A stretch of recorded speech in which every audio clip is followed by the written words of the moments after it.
नमस्कार दोस्तों, प्रभात classes YouTube channel पे आप सभी का स्वागत है।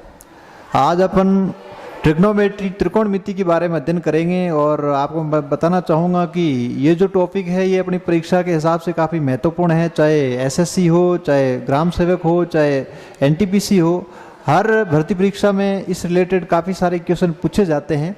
तो आज अपन ट्रिग्नोमेट्री के बारे में देखेंगे और आपको बताना चाहूँगा कि ये ट्रिग्नोमेट्री एक क्लास का टॉपिक नहीं है। इसके अंदर अपन 2-3 क्लास के अंदर इसको कंप्लीट करेंगे। इससे रिलेटेड कई सारे क्वेश्चन भी अपन हल करेंगे।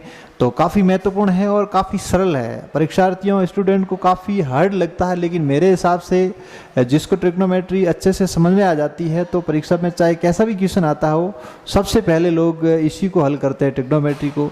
इसको 2 पार्ट में अपन ने बांटा है। एक ट्रिग्नोमेट्री है, दूसरा ऊंचाई और दूरी से संबंधित प्रॉब्लम है। तो दोनों को अपन ढंग से समझेंगे। तो इससे पहले अपन देखते हैं कि ट्रिग्नोमेट्री है क्या और इससे रिलेटेड किस प्रकार के क्वेश्चन पूछे जाते हैं। आपको मैं बताना चाहूँगा कि ट्रिग्नोमेट्री में आपको केवल और केवल राइट एंगल ट्राइंगल के बारे में ही देखना है। समकोण त्रिभुज की जो तीनों भुजाएं हैं, उन तीनों भुजाओं का जो बारी बारी में अनुपात होता है, इस अनुपातों का अध्ययन ही क्या कहलाता है? ट्रिग्नोमेट्री कहलाता है। जैसे मेरे पास ये राइट एंगल ट्राइंगल है, ये मेरे पास राइट एंगल ट्राइंगल है और इस ट्राइंगल में आप देखिए ध्यान से, ये 90 डिग्री का कोण है। ये ABC राइट एंगल ट्राइंगल है और इसमें आपको थोड़ा सा ध्यान रखना है कि सबसे जो बड़ी भुजा होती है इसकी, इस भुजा को अपन क्या बोलते हैं? कर्ण बोलते हैं। क्या बोलते हैं? कर्ण। उसके बाद में इनकी 2 भुजाएं, एक BC और एक AB, इसके बारे में आपको थोड़ा सा ध्यान रखना है, क्योंकि इसके अंदर एक कोण समकोण होता है और 2 कोण क्या होते हैं? न्यून कोण होते हैं।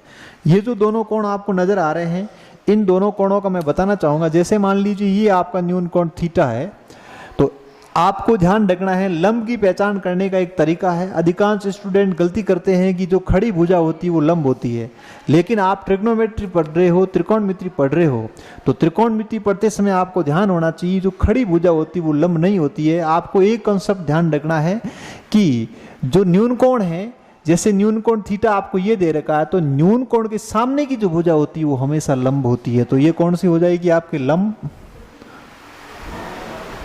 और बाकी एक भुजा रहेगी वो आपकी हो जाएगी आधार। तो इस समकोण त्रिभुज में, इस राइट एंगल ट्राइंगल में आपको एक थ्योरम ध्यान रखनी है, पाइथागोरस थ्योरम। पाइथागोरस प्रमेय। तो पाइथागोरस जो थ्योरम है, इसका आपको थोड़ा सा ध्यान रखना है। क्या होता है पाइथागोरस थ्योरम? तो कर्ण स्क्वायर बराबर आधार स्क्वायर प्लस लंब स्क्वायर। तो आपको इस थ्योरम का ध्यान रखना है, कर्ण स्क्वायर बराबर आधार स्क्वायर प्लस लंब स्क्वायर। सारे प्रॉब्लम आप इसी थ्योरम से हल करेंगे। अपन पूरी ट्रिग्नोमेट्री पढ़ेंगे उस समय। तो आपको कर्ण स्क्वायर बराबर आधार स्क्वायर प्लस लंब स्क्वायर। इसके बाद में अपन देखते हैं इन तीनों भुजाओं का अनुपात। जैसे AB अपॉन BC क्या होगा, BC अपॉन AC क्या होगा, AC अपॉन AB क्या होगा। तो इन सभी भुजाओं का जो अनुपात होता है, इन अनुपातों के बारे में ही अपन अध्ययन करेंगे।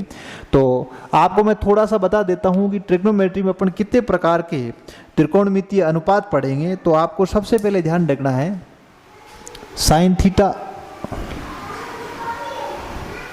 Cos theta, tan theta, ten का उल्टा कॉट थीटा, कॉस का उल्टा सेक थीटा और साइन का उल्टा कोसेक थीटा। देखिए इधर sine theta, cos theta, tan theta, ten का उल्टा हो जाएगा कोट थीटा, कॉस का उल्टा हो जाएगा सेक थीटा और साइन का हो जाएगा कोसेक थीटा। आपको सबसे पहले एक चीज ध्यान रखनी है कि इन सभी का जो अनुपात है, इस अनुपात का आपको थोड़ा सा ध्यान रखना है। मैं आपको शॉर्ट वे में बताना चाहूंगा। आपको केवल ध्यान रखना लाल बट्टे कक्का। क्या ध्यान रखना है? लाल बट्टे कक्का। इसको आप थोड़ा सा मेमोराइज कर लीजिए, लाल बट्टे कक्का। और क्रम का थोड़ा सा ध्यान रखना आपको, sine theta, cos theta, tan theta, ten का उल्टा कॉट थीटा, कॉस का उल्टा सेक थीटा और साइन का उल्टा कोसेक थीटा। तो ये आपको थोड़ा सा ध्यान रखना है, ये एक दूसरे के विपरीत होंगे। कॉस और इसका उल्टा हो जाएगा आपका सेक, और साइन का हो जाएगा आपके कोसेक। ये आपको ध्यान रखना। तो आपको क्रम ध्यान रखना है, पहले 3 की ये ध्यान रखना है। साइन बराबर क्या हो जाएगा, साइन बराबर हो जाएगा लंब बटे कर्ण। एल का मतलब हो गया लंब, के का मतलब हो गया कर्ण। कोस बराबर क्या होगा, आधार बटे कर्ण। क्या हो जाएगा, आधार बटे कर्ण। फिर आपका आता टेन, टेन बराबर क्या हो जाएगा, लंब बटे आधार। तो 3 का अनुपात आपने देख लिया। जैसे मान लीजिए आपको ए बी बटा बी सी दे दिया, इसका मतलब जैसे आपको ये और ये दे दिया, तो इसका मतलब ये इन दोनों का अनुपात क्या कहलाएगा, आपका टेन थीटा। आपको आधार और कर्ण दे दिया, तो इसका अनुपात क्या कहलाएगा, कॉस थीटा। साइन में क्या है आपका लंब और आपका कर्ण का दे दिया, तो क्या कहलाएगा, साइन थीटा। ये आपको ध्यान रखना। इसके बाद में आपके उल्टे ध्यान रखिए, कोट किसका उल्टा है, टेन का, तो क्या हो जाएगा, आधार बटे लंब। सेक किसका उल्टा है, कॉस का, तो क्या हो जाएगा, कर्ण बटे आधार। कॉसेक किसका उल्टा, साइन का, तो क्या हो जाएगा, कर्ण बटे लंब। आप 3 ध्यान रखिए, और 3 किस किस के उल्टे होते हैं उसका आपको थोड़ा सा ध्यान रखना है। तो आप केवल और केवल 3 ध्यान रखिए, सारे क्वेश्चन हल हो जाएंगे। आपको बताना चाहूंगा मैं, परीक्षा के अंदर किस प्रकार का क्वेश्चन पूछा जाएगा। तो परीक्षा के अंदर क्वेश्चन आएगा, उसमें आपको इस राइट एंगल ट्राइंगल की कोई भी 2 साइड दे दी जाएगी, और तीसरी साइड आप पाइथागोरस थ्योरम का प्रयोग करके निकालोगे। तो आपके पास में जैसे मान लीजिए 2 दे दिया, आधार दे दिया, लंब दे दिया, तो इसकी सहायता से आप कर्ण निकालोगे पहले, और कर्ण निकालने के बाद में फिर आपको जो आपको थीटा पूछा, sine theta, cos theta, tan theta, जिसका भी मान पूछा है, तो उसकी सहायता से आप निकालोगे। तो सबसे पहले हमेशा ध्यान रखना कि राइट एंगल ट्राइंगल है, उस राइट एंगल ट्राइंगल की तीनों साइड आपको सबसे पहले ज्ञात करनी है। उसको ज्ञात करने के लिए आप किसका यूज करोगे, पाइथागोरस थ्योरम का। अब थोड़ा सा आपको एक चीज ये भी ध्यान रखनी है कि मैं आपको बताना चाहूंगा कि जैसे साइन थीटा है, तो साइन थीटा किसका उल्टा होता, तो साइन थीटा बराबर मैं क्या लिख सकता हूं, 1 बटा कोसेक थीटा। क्यों, क्योंकि साइन और कोसेक एक दूसरे के उल्टे होते हैं, तो साइन बराबर 1 बटा कोसेक थीटा। इसी तरह से कॉस थीटा बराबर क्या होता है, cos theta is equal to होगा 1 अपॉन सेक थीटा। क्या हो जाएगा आपका, 1 अपॉन सेक थीटा। इसी तरह से आपका टेन थीटा है, तो tan theta is equal to क्या हो जाएगा आपका, 1 अपॉन कोट थीटा। क्या हो जाएगा, 1 अपॉन कोट थीटा। अब इसको मैं जैसे मान लीजिए क्रॉस मल्टीप्लाई करता हूं, तो आपके सामने क्या निकल के आ जाएगा, जैसे साइन और कोसेक आप एक दूसरे का क्रॉस मल्टीप्लाई करोगे, तो आपका आ जाएगा कि साइन थीटा कॉस थीटा का जो मल्टीपल होगा वो कितना होगा, 1 आएगा। ध्यान रखिए, एक दूसरे के उल्टे होते हैं, साइन से साइन कैंसिल हो जाएगा, तो क्या आएगा, 1। इसी तरह से यहाँ क्या हो जाएगा आपका, कॉस थीटा सेक थीटा का जो मल्टीपल आएगा वो भी कितना आएगा, 1 आएगा। और इसी तरह से यहाँ से आप देखोगे टेन थीटा और कोट थीटा का जो मल्टीपल आएगा वो भी कितना आएगा, 1। वैसे आप यहाँ से सीधा क्रॉस मल्टीप्लाई करोगे तो कॉस और सेक का मल्टीपल 1 होगा। इसी तरह से टेन और कोट का मल्टीपल क्या होगा, 1 होगा। और साइन और कॉसेक का मल्टीपल भी कितना होगा, 1 होगा। ये आपको थोड़ा सा ध्यान रखना है। तो बेसिकली मैं आपको बताना चाहूँगा, एक क्वेश्चन के फॉर्मेट में थोड़ा सा अपन हल करते हैं, तीनों निकाल के आपको बताऊँ। इसके अलावा विभिन्न प्रतियोगी परीक्षाओं में जो जो क्वेश्चन पूछे गए उनसे रिलेटेड भी अपन देखेंगे। तो आपको एक सिंपल सा क्वेश्चन में इनसे रिलेटेड किस प्रकार का पूछा जाता परीक्षा के अंदर। तो सबसे पहले देखिए, मैं आपको सबसे पहले एक चीज़ ध्यान रखनी है, आपको क्वेश्चन आएगा राइट एंगल ट्राइंगल से रिलेटेड। जैसे आपको एक राइट एंगल ट्राइंगल ये दे दिया PQR, आपको एक राइट एंगल ट्राइंगल दे रखा है PQR। अब PQR के अंदर आपको ध्यान रखना है, जैसे देखिए, जैसे इसकी आपको ये दे दी, कर्ण दे दिया आपको 13, और आपको दे रखा आधार दे रखा है आपको 5, और आपको ये थीटा ये दे रखा है R, और आपको पूछा है किस किस की वैल्यू निकालनी है। आपको वैल्यू पूछी है साइन थीटा,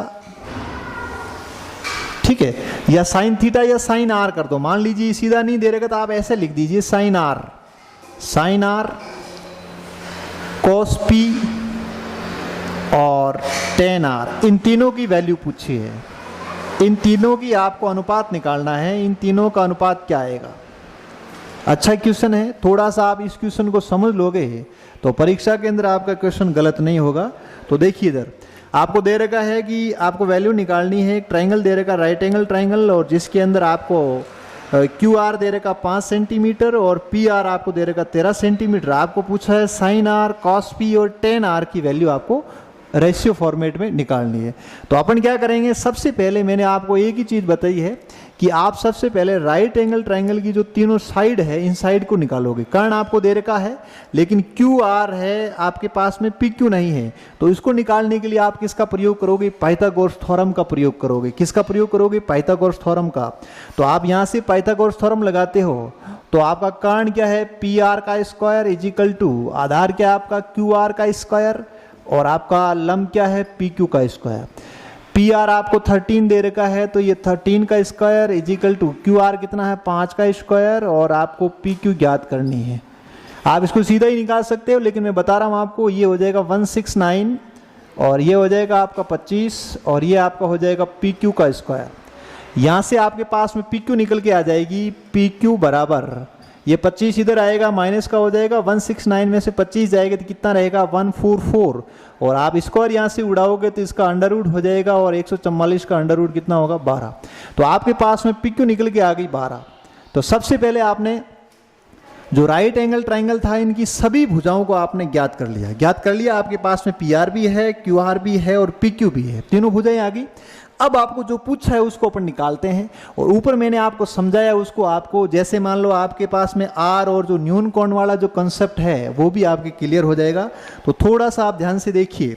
सबसे पहले मैंने किसकी वैल्यू पूछी? साइन आर की। आपको केवल एक ध्यान रखना है, साइन बराबर फॉर्मूला क्या होता है आप सबको पता है। साइन बराबर होता है फॉर्मूला, अभी मैंने बताया लाल बट्टे का काम है लंब अपॉन कर्ण। ये आपको ध्यान रखना, लंब बट्टे क्या होता है? कर्ण।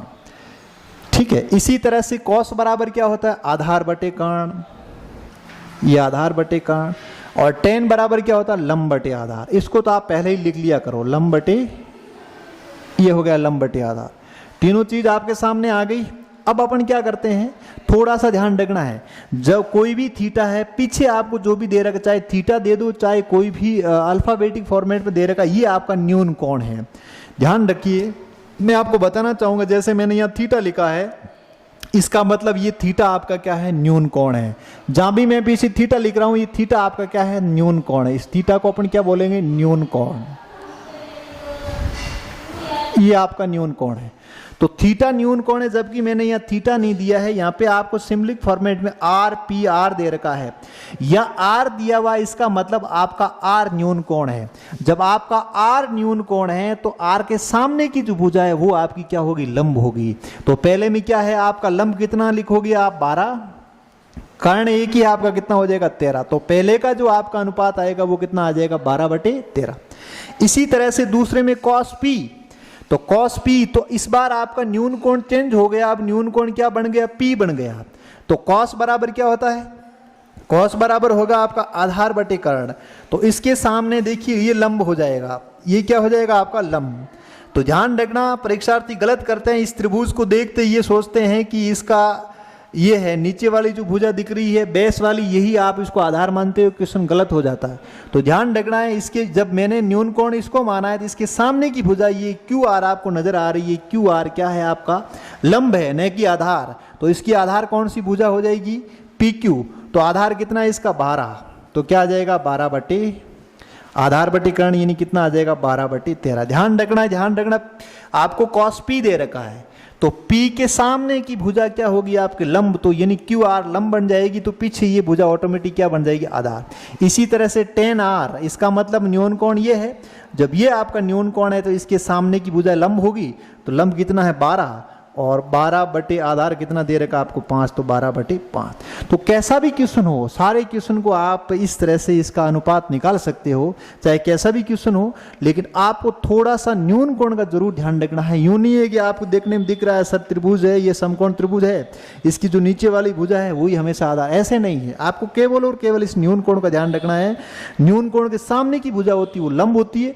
बस एक ही आपको चीज ध्यान रखनी है कि न्यून कोण के सामने की भुजा क्या होती? लंब होती। ये आपको थोड़ा सा ध्यान रखना है।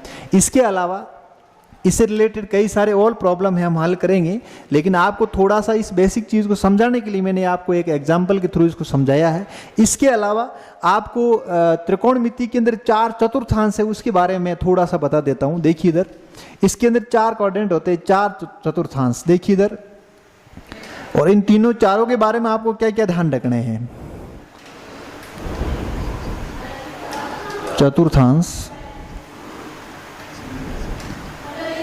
ठीक है, ये 4 चतुर्थांश है। ये पहला हो गया, ये आपका दूसरा हो गया, ये आपका तीसरा हो गया, ये आपका चौथा हो गया। आप यूं मान लीजिए जैसे आपका एक सर्कल है और सर्कल पूरा 360 डिग्री पे है, और उसी हिसाब से आपको ध्यान रखना सर्कल के हिसाब से। आपको बताना चाहूँगा, जैसे मान लीजिए यहाँ से यहाँ तक आएगा तो ये 90 का हो गया, फिर ये 180 हो गया, और ये आपका 270 हो गया, और ये आपका 360 हो गया। यानी एक बिंदु पे अपन घूमे पूरा 360 की बात करेंगे। ये आपका पहला चतुर्थांश है, ये आपका दूसरा, ये तीसरा, ये चौथा। बस ट्रिग्नोमेट्री में क्वेश्चन आता है कि प्रथम चतुर्थांश में कौन पॉजिटिव होता है, कौन नेगेटिव होता है, द्वितीय में कौन पॉजिटिव कौन सा नेगेटिव होता है, और थर्ड में कौन सा पॉजिटिव कौन सा नेगेटिव, और फोर्थ में कौन सा पॉजिटिव कौन सा नेगेटिव। आपको एक ही यही चीज़ ध्यान रखनी, बाकी इससे रिलेटेड कोई कुछ भी नहीं पूछा जाता। तो इस चीज़ को मैं आपको बताना चाहूँगा कि पहले चतुर्थांश के अंदर कौन पॉजिटिव कौन नेगेटिव, दूसरे के अंदर कौन पॉजिटिव कौन नेगेटिव, इसका आपको थोड़ा सा ध्यान रखना।